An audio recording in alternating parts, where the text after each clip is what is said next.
धांधली सेटिंग का काम जो खेल चल रहा है वो कम से कम बंद होना चाहिए हम लोग का। वो लोग मतलब इस बात को लेकर दुखी है कि 70 करके आए, 80 करके आए, वो ऐसी 100 में 100 करके आ जाए कोई चोरी से, तो कैसे रिजल्ट होगा? और लगातार पेपर लीक हो रहा है, तो इस मामले पर संज्ञानता जरूरी है। आयोग को तो सुनना ही पड़ेगा। ये गांधी जी की धरती है और यहाँ से सत्याग्रह गांधी जी अकेले कर दिए। जब तक ये जांच अच्छी तरीके से पूरी नहीं होगी तब तक ये पेपर लीक का सिलसिला नहीं रुकने वाला है।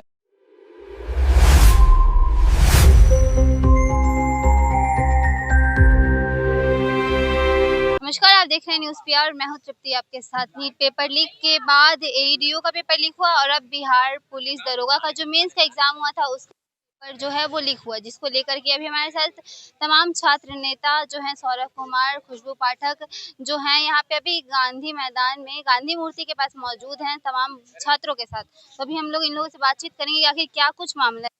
हर बार पेपर लीक हो जा रहा है, नीट का पेपर लीक हुआ, एईडीओ का भी पेपर लीक हुआ और एक बार फिर से बिहार दरोगा मेंस का पेपर लीक। देखिए, बहुत ही दुर्भाग्यपूर्ण है कि बिहार या देश में कहीं भी पेपर परीक्षा होती है तो पेपर लीक जैसी बातें सामने आ रही है। और आज नहीं, बरसों से एक सीरीज बना हुआ है। नीट का पेपर लीक हुआ, दरोगा भर्ती यूपी के लेखापाल का पेपर लीक हुआ, बिहार में सहायक शिक्षा विकास यानी एईडीओ का पेपर लीक हुआ, टीआरई 2 टीआरई 3 के पेपर लीक थे।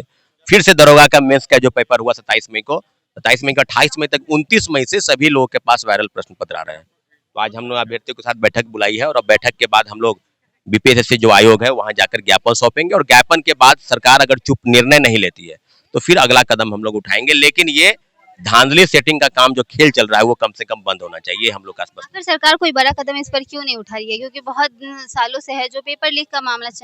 एंटी पेपर लीक कानून भले ही बना है, आप देख रहे हो कि 1 करोड़ जुर्माना और 10 वर्ष की सजा, लेकिन जमीनी हकीकत से कोसों दूर है ये मामला। अभी तक तो कोई विशेष दिखाई तो देता नहीं है। तो हम लोग यही मानते हैं कि पेपर लीक धांधली सेटिंग सिर्फ देखने के लिए नहीं है, वाकई में हो रहा है और होने पर चुप है, आयोग चुप है। अभी तक कोई प्रेस विज्ञप्ति जारी नहीं की है कि जो वायरल प्रश्न पत्र है उस पर क्या संज्ञान है। 14-15 लोग को गिरफ्तार किया गया है गया से। 10 परीक्षा केंद्र पर लोग जैमर लगा हुआ है तो ब्लूटूथ काम कर रहा है, क्वेश्चन सॉल्व हो रहे हैं। तो सारे मामले पर अभी तक चुप्पी कहीं ना कहीं इस बात की इशारा करती है कि लीपापोती का प्रयास चल रहा है। तो लीपापोती का प्रयास नहीं होने, आज हम लोग ज्ञापन सौंपेंगे, ज्ञापन के बाद अगली रणनीति के तहत हम लोग आगे बढ़ेंगे। कहीं ना कहीं ये सबके पीछे सरकार में बैठे लोगों का हाथ है। तो जांच का विषय है ना। अगर छोटे मोटे आप छोटी मछली पर आप कार्रवाई करेंगे तो फिर ये हमेशा पेपर लीक होगा। बड़े जो लोग हैं उस पर कार्रवाई कीजिए और ठोस कार्रवाई कीजिए। ये पेपर लीक ना पहला हुआ है ना ये आखिरी है, लगातार पेपर लीक हो रहे हैं। सीरीज जो बना हुआ है इस पर कहीं ना कहीं कार्रवाई होनी चाहिए। तो पूरी तरीके से अभ्यर्थियों को आश्वस्त हम करा दे कि पेपर लीक पर हम स्टैंड साफ है, आयोग चुप है, सरकार के तरफ से कोई ना कोई संज्ञान होना चाहिए। आदरणीय मुख्यमंत्री जी से आग्रह है कि इस पर कोई ना कोई फैसला आप कीजिए, क्योंकि बार बार पेपर लीक हो रहा है। आपने भी आगे बढ़ के एईडीओ का पेपर जो रद्द कराया उसमें मुख्यमंत्री जी की भी भूमिका थी। तो ये बिहार पुलिस अवर सेवा आयोग अभी तक 4 दिन बीत गए, अभी तक आप चुप है। कुछ ना कुछ फैसला आपको लेना चाहिए। जो बच्चा इतना मेहनत करके पढ़ाई कर रहा है उसको लेकर क्या कहिए? नहीं, पढ़ाई कर रहा है तो इसलिए तो सारे मेंस के अभ्यर्थी हैं। आज न कल ये मेंस पास करेंगे, उसका फिजिकल में जाएंगे तो ये दरोगा बनेंगे। लेकिन इनके मन मस्तिष्क पर जो सवाल कौन रहा है कि जब पेपर लीक हो गया तो सिर्फ गया एक परीक्षा केंद्र नहीं है, कई परीक्षा केंद्र अगर जांच हो जाए तो बहुत सारे परीक्षा केंद्र सामने आएंगे। तो जांच कम से कम हो जाए। अभी तक आयोग चुप है। कोई ना कोई प्रेस रिलीज तो जारी करना चाहिए कि आखिर क्यों। आखिर इसके पहले तो नहीं हुआ। बिहार आप क्वेश्चन बुकलेट नहीं देते हैं, ओएमआर शीट की कार्बन कॉपी नहीं देते हैं, आप कुछ बताते नहीं हैं, कितना कट ऑफ गया ये भी नहीं बताते हैं और लगातार पेपर लीक हो रहा है। तो इस मामले पर संज्ञानता जरूरी है, इसलिए उनको जगाने के लिए आज ज्ञापन सौंपेंगे और ज्ञापन के बाद अगर बीपीएससी नहीं जागेगी तो अगली रणनीति के तहत हम लोग को जो इच्छा होगा यानी शांतिपूर्वक जो प्रोटेस्ट होगा उसको हम लोग आगे बढ़ाएंगे। तो अभी हमारी बातचीत सौरभ कुमार से हो रही थी और अभी हमारे साथ खुशबू पाठक हैं। तो जिस प्रकार से पेपर लीक हो रहा है और लगातार हो रहा है, अभी क्या मतलब इसके आगे का आप लोग अगला रणनीति? जी हम सुन नहीं पाए। अगला रणनीति आप लोगों का क्या हो? अभी तो बीपीएससी ऑफिस जाकर ज्ञापन दिया जाएगा। अगर बातों को ऐसे सुन ली जाती है तो अच्छी बात है, नहीं तो फिर वही अंतिम विकल्प हम लोग के पास बचता है, आंदोलन ही करेंगे।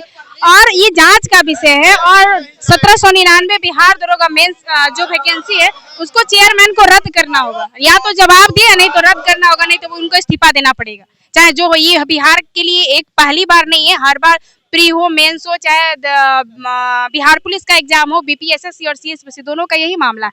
आयोग को, सरकार को क्वेश्चन बुकलेट, आंसर की कटअप, OMR carbon copy question booklet जारी कर देना चाहिए। लेकिन ये जानबूझकर मजाक बनाया गया है बिहार के स्टूडेंटों का, जो कि सही नहीं। आप छात्रों से बात करिए ना, छात्र बताएंगे कि किस तरीके से वो लोग वो लोग मतलब इस बात को लेकर दुखी है कि 70 करके आए, 80 करके आए, वो ऐसी 100 में 100 करके आ जाए कोई चोरी से, तो कैसे रिजल्ट होगा। तो इन सब बातों को आप छात्रों से बहुत अच्छी तरीके से जान सकती है। आयोग पर कितना भरोसा है कि वो आप लोगों की बात सुनेंगे?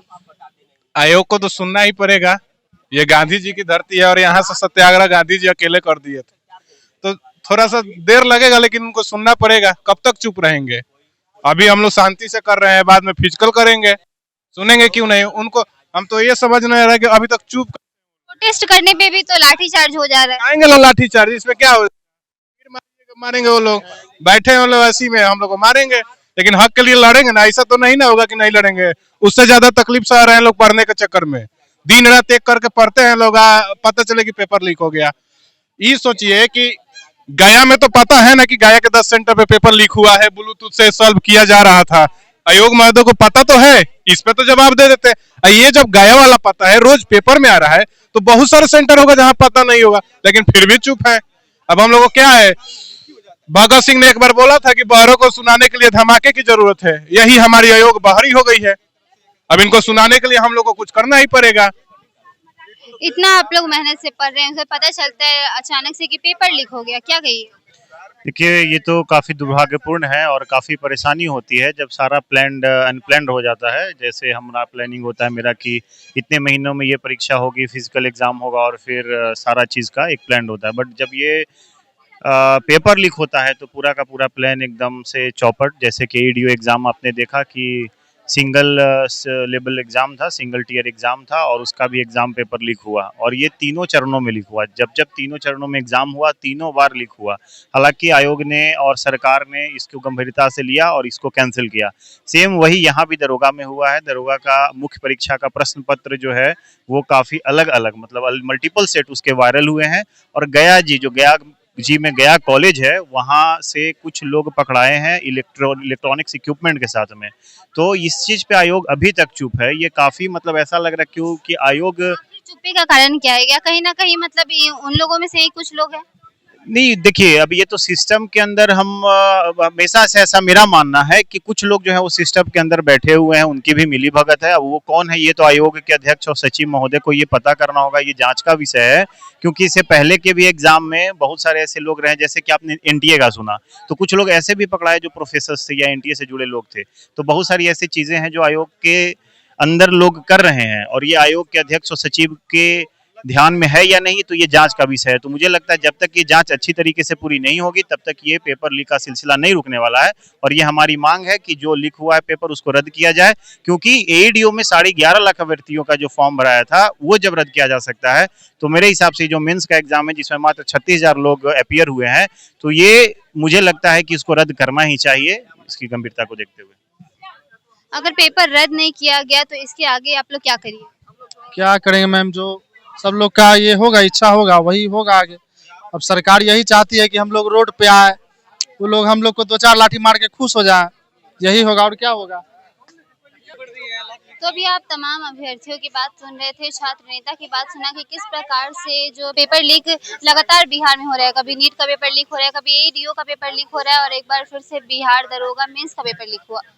ये पूरी खबर को लेकर के आप ही क्या राय है कमेंट बॉक्स में जाकर जरूर बताइए और ऐसी तमाम खबरों के लिए देखते रहिए न्यूज़ पीआर। तब तक के लिए धन्यवाद।